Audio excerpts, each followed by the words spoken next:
Good afternoon. It is Wednesday. We are on chapter 9 of our book study, and I'm excited to get into this. This weekend I did absolutely nothing. I just laid around, and then I read this chapter and I was like, oh, that was not the best decision. Because it was really one of those that's talking to me right now. But it's fine. We put our Airbnb on the market this weekend, and we've already had 3 bookings, so I'm really encouraged by that because I wasn't really sure how it was going to go. We've never done an Airbnb before, and the opportunity came up, and so we put it on the market. We got everything ready, and so the last couple of days have been kind of stressful getting it all set to go, and getting the guests in there and making sure we had all of the little details figured out. So that was my weekend. I was working on that, and then this week I feel like I haven't stopped moving. So anyway, chapter 9, we're going to get into it. The title of it is The Secret to Self-Motivation. And so it's talking about being self-motivated, right? Like, how do we allow ourselves to be motivated instead of just looking at and saying, oh, we just have so much to do, I'm never going to get it done. That's looking at the negativity of your circumstances, and you're not putting the positive spin on it. And instead of saying, how am I going to get it done, make a plan, get into action, get motivated. That's how you're going to get it done. So she starts out where chapter 9, this starts on page 181. It says, motivation makes things happen. So you have to be motivated in order for things to get done. If you're not motivated, nothing's getting done. This weekend, on Friday night and Saturday, we were just burnt. Like, last week my kids had VBS at our church, and so we were nonstop from 4:30 to 8:30 every single night. And by the time Friday got there and we got home from VBS, we were just like, okay, we just need to recoup because we have exhausted our energy. We just need time to recoup. So we binge watched Undercover Billionaire. I don't know if you've watched that. It is so good and so intense. And the point is that it's a guy who started Stearns Lending, and so he was the number 1 mortgage company in the nation. He started it. It's a multi-billion-dollar company. He ended up selling it, but he's very wealthy. And he said, I just want to go into this town where nobody knows me with $100 in my pocket, a truck full of gas, and I need to find my way. I need to start the American dream, and I want to prove to people that it is possible to start with nothing and amount to something. And so that was it was so encouraging to watch it because he goes through this show. He starts with $100. He has to buy food every day. He has to find a place to rent. He has to find a job. And then I get to this, and it's talking about self-motivation. If he didn't have that motivation to make it work, he could have just, I'm going to fail at this. I'm going to go back to my yacht. I'm going to go back to my, multiple houses in multiple countries and live comfortably. But he's like, no, I have to be motivated to show people that this is possible. So anyway, we binge watched that, and it's funny how that's what we watched this weekend, and we had no intentions of watching it. It just kind of popped up, and so we ended up watching it, and it goes perfectly with this chapter that I'm covering today. So it says, self-motivation is the key to success. No one can make you do something. You have to make the choice. Where there's no will, there's no way. And where there is a will, there is a way. So make that motivation, make that choice. So it says, how do we get motivated? Her first thought, she gives 6 or 7 different things of being self-motivated. Her first one is to have a clear vision and to define your success. So it says, without a clear vision of success, you won't be able to pinpoint your destination. So if you don't know where you want to go, again, we've talked about this in previous chapters. If you don't know where you want to go, you're never going to get there because you're going to constantly just be blown in every different direction. You're going to go with the wind and, I think this is what I want. And you start chasing it. And then as you get farther down, it gets harder or you don't love it. And then you're like, let me try this thing over here. And then you don't love it. And so you just keep changing. So you have to set that destination. Where exactly do I want to get to? Whether it's a financial number or a health number or whatever it is, where do you want to get? Set that destination and go for it. Do not stop until you're there because that is where you want to get. So go. And again, she's a Christian author. So she gives the Bible verse, Proverbs 29:18, where there's no vision, the people perish. Okay, this is a biblical concept. This isn't just something that she pulled out of the sky and said, look. No, she's saying, look it. Our Bible is our key to success. And so she's pulling this right out of the Bible and saying, look, right here, where there is no vision, the people perish. So if we don't have a place that we're going, we're not going to get there. These people are going to perish. We're not going to help anybody. We're not going to help ourselves or help our family. We have to have that vision. So it says we have to determine what is worth our time and energy. Where do we want to go or be in the future? What drives us and motivates us needs to be our definition of success. It says our vision simplifies life, controls our choices, and shows us our destination. So you have to have that clear vision. You have to have that clear destination where you're going to go.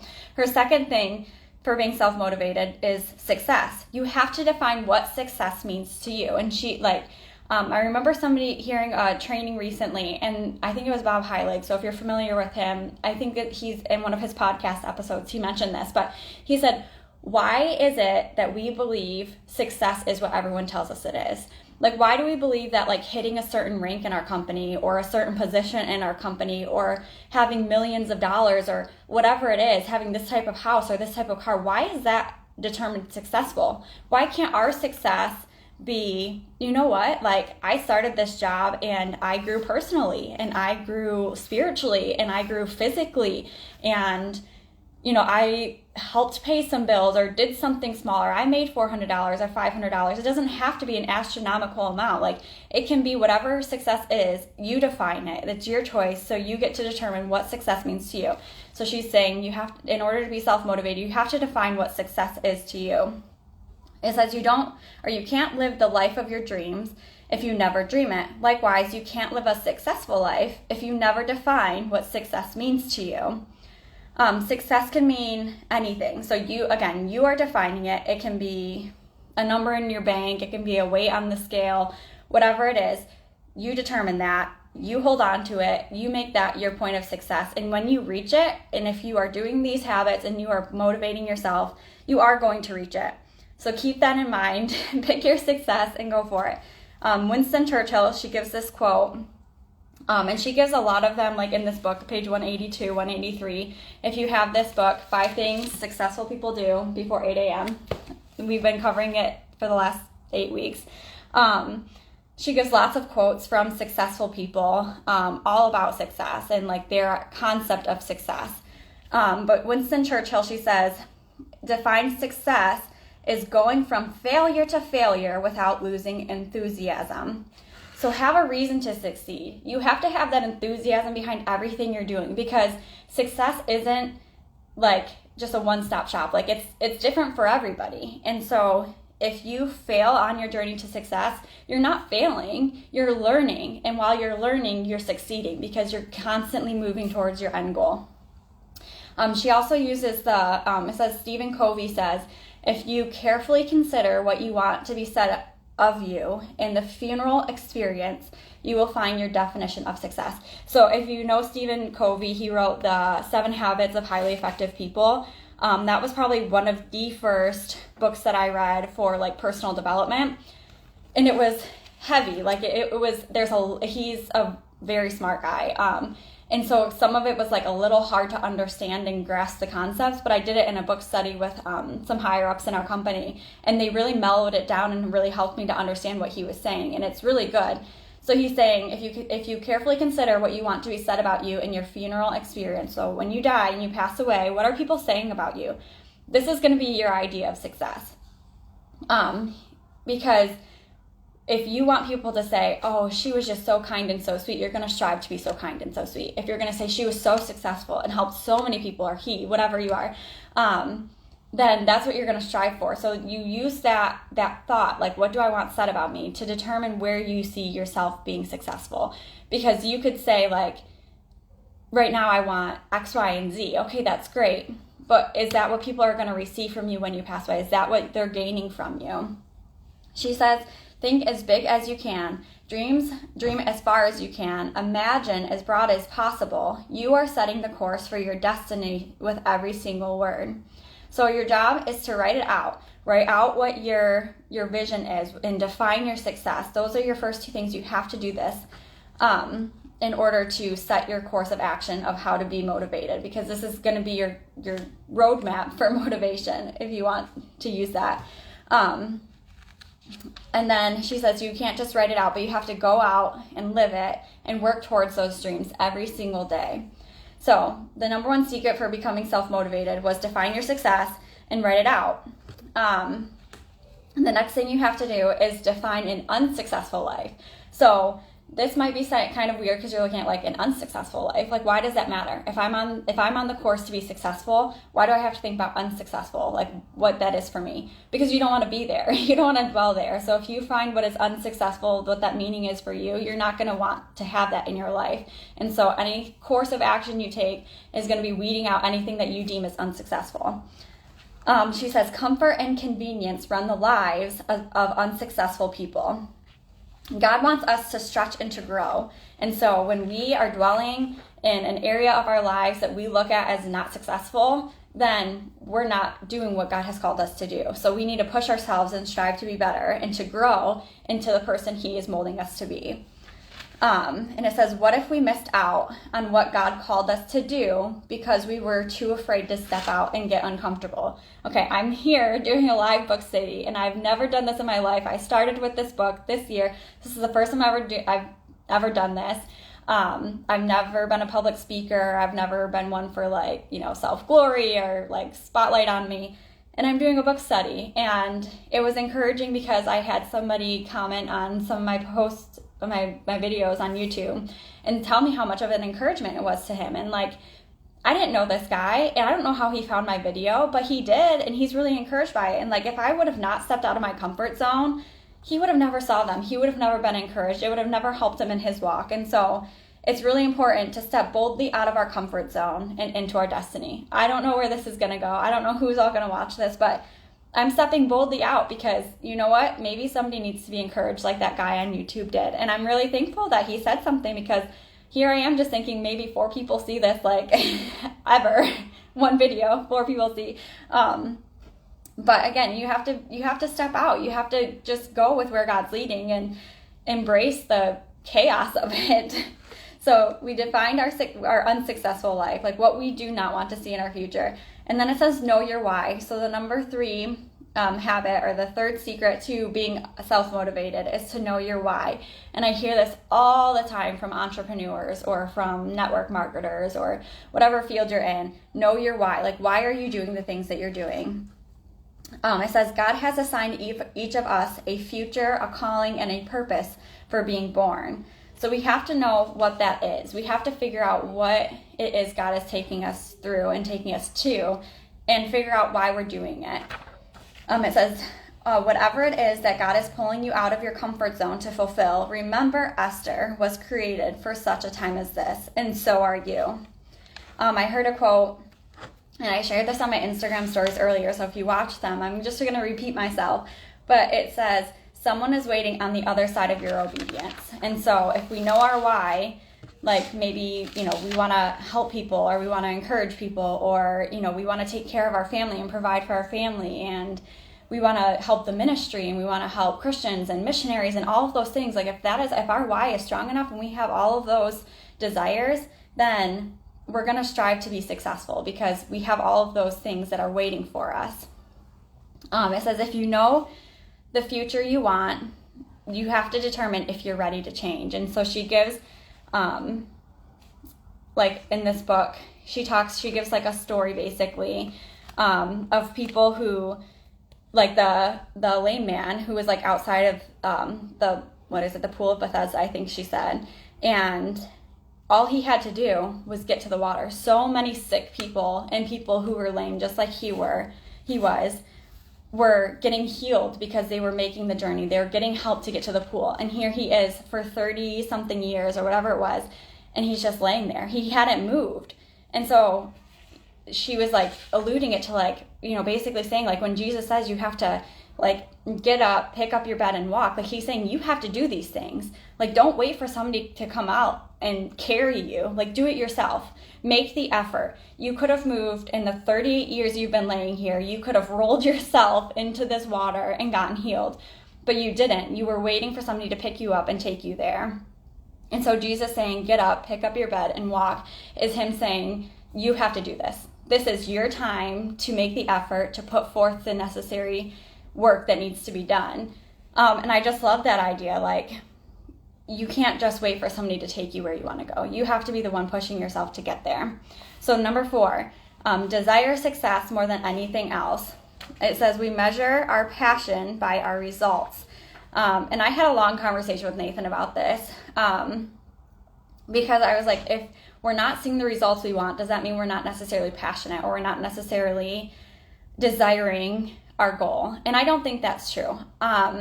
I think that what she's saying is that if you're working towards something long enough, you're going to see the results that you're looking for. So on page 196, she says, how badly we want and desire something dictates your behavior and reflects the level of effort you are willing to put forth.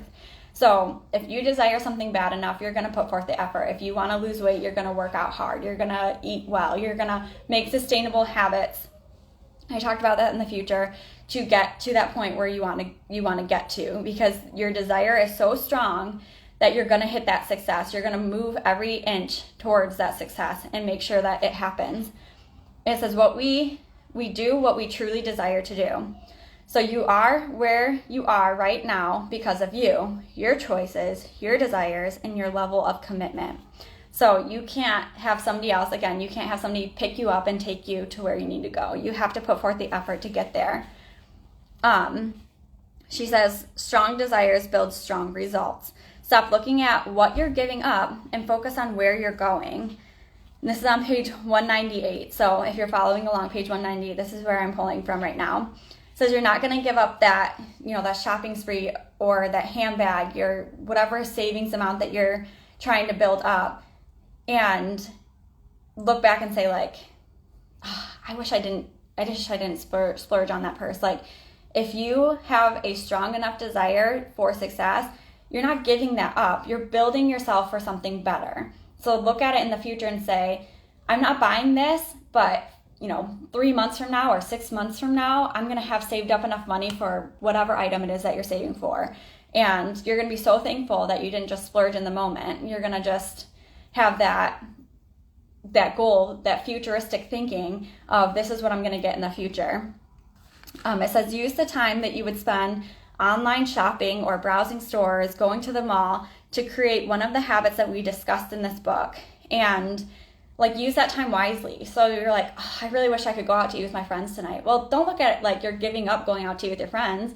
Look at it more like I am gonna invest in myself. I'm gonna learn something. I'm gonna grow. I'm gonna do something that's gonna help me build a better future. And she says you change your desires by changing what you give attention to. So again, focusing on something positive, focusing on what you want in the future instead of what you're giving up in the here and now, or even in the past that you have had to give up to get to where you want it to go. Number 5, don't compare. Whatever God has called you to do is going to require a lot of you. Do you want it or not? That's what she says, page 199. Whatever God has called you to do, it is going to require a lot of you. So this isn't something you can go in half-hearted. You have to 100% commit to it. You have to give so much of yourself to see yourself succeed. Our passions, habits, free time, and drive may look different than most people and then we're around, but don't give up on you and what God is preparing you for. She says, Galatians 6:9, let us not be weary in well-doing, for in due season we will reap if we faint not. Don't faint. Don't get weary. Don't allow yourself to compare your journey to somebody else's, because where they are, you don't know what they had to do to get there. And you will get where you want to go if you continue pursuing your passions and your dream and your God-given goals and desires that He's placed on your heart. So keep going for it. Don't look at the person next to you or in front of you or behind you that's coming up fast. Just focus on yourself and keep pushing towards everything that you're working towards. It's not going to happen quickly. It's going to be slow steps along the way. And when you get to your successful point, then you're going to set a new goal and you're going to go for that goal. It's never going to stop. Your whole life you should be setting goals and achieving them. It says successful people do what's expected of them plus a little bit more. So don't just do the average. Don't just do the bare minimum. In my workout video, I don't know if you've heard of Autumn Calabrese, anyone who's done the Beachbody or body programs. She's very big in the fitness world. But she was talking about like, you can't just have a good effort. You can't just have a great effort. You have to put in extraordinary effort every step of the way. Because if you just do good effort, she's like, that's like a C average. When you're in school and you get like a grade mark, that's a C. Good effort is a C. Great is like a B, B plus, maybe an A minus. She's like, but if you want like the results you're looking for, you have to give exceptional effort. You have to give as much as you can possibly give to every workout, to every nutrition diet that you're working on, whatever it is, every area of your life, you have to give exceptional effort. There's a poem in here. I'll read it because I have a little bit of time. So I'm going to read it, but it's called While Others Are, and then it's by author Arthur Ward, and it's on page 200. So if you have the book, you can follow along, but it says, believe while others are doubting, plan while others are playing, study while others are sleeping, decide while others are delaying, prepare while others are daydreaming, begin while others are procrastinating, work while others are wishing, save while others are wasting, listen while others are talking, smile while others are frowning, commend while others are criticizing, persist while others are quitting. And so this is like your foundation. Like, it's going to be hard, but do all of these things. Do all the positive. Believe, plan, study, decide, prepare, begin, work, save, listen, smile, commend, persist. Above all, persist. Keep going, because people will criticize. People will quit that you're running with. People will, wish that, oh, I wish I had this, but you're actually working towards it. You're not just wishing, you're actually doing the actions to get there. So number 6, this is the final one. It says fast. So if you are somebody who is just, you're like, I don't know if I can do this, or this is just really hard for me, and something has control of your life, whether it's like social media or food or, negativity. If you have that in your life, it says to fast. Pray and ask God for guidance, discipline, motivation, and freedom from whatever you are struggling with. Choose your fast. So first you have to be knowledgeable in fasting, okay? Don't just like jump in and say, I'm going to do like a 3-day fast and don't eat anything and just drink water, because that could be horrible for your metabolism, be horrible for your body. It could have the negative effects instead of positive. Detoxing is hard and it's a real thing. So study it first and figure out like, okay, maybe it's just, I'm not going to do sweets. Maybe it's, I'm not going to do sugary drinks. Maybe it's, I'm not going to do any sugar. I'm not going to do carbs. Whatever it is, choose your fast and commit to it. And when you make this commitment, you are making a commitment to you, yourself, and ultimately to God. Like, you are fasting for His help, for His guidance, and helping and looking for His strength to get you through this. And the reason you are doing it is because you are struggling with something. There's something that has a hold of your life that you need to surrender to Him. And so that is the whole purpose of fasting. It says it says, keep your heart and mind set on seeking God's face. So always during this fast, during this time, even this whole journey, like while you are setting up yourself for success, while you are trying to accomplish these goals and instill these habits, continually seek God and ask Him for wisdom and ask Him for strength and ask Him for guidance. It's not going to hurt you. Like, that prayer, that is like the number one habit that she instills in us, is finding that quiet time, that peaceful moment that we can just pray and seek God and write our hearts out to Him, and He will give us the clarity that we're looking for. It says, as your discipline grows, so will your confidence and self-esteem. This is on page 201, so we're almost to the end. Don't strive for perfection. Strive to complete the assignment. And I struggle so bad with perfection in anything that I do. I am always critiquing it and criticizing it, and I cannot, whatever it is, post it or like finish the project. Like when I do painting in my house, it's like I do the blue tape test, where I go around the room and I shine a light, and if there's any paint sticking through, I put that blue tape on, and then I go through and do all the touch-ups after. But like, I'm a perfectionist by nature, and so this, when she says don't strive for perfection, every time I'm like, oh, ouch. She's talking directly to me. Like, I'm struggling with that, and I have gotten a lot better, but it's something I have to continually work on. It's something that I have to surrender and say, you know what, I know I'm a perfectionist, I'm acknowledging it, but I need help. God, please help me to not be a perfectionist. Help me to, just post this video or post whatever it is, or just paint this house for your honor and glory, or put this here, and just help me to accept my the imperfections. And I have a hard time with that. So that is the end of chapter 9. I think it was kind of lengthy, so I apologize for keeping anybody who's watching this. But next week we have chapter 10. I haven't read through it yet. There's also like a conclusion chapter, so I might combine them. We'll see at the start of next week. I'll let you know so you can prepare for the length of this video. But chapter 10 is Don't Break the Chain. So thank you all for jumping on, and I will see you guys for chapter 10 next week. I hope you have a wonderful day.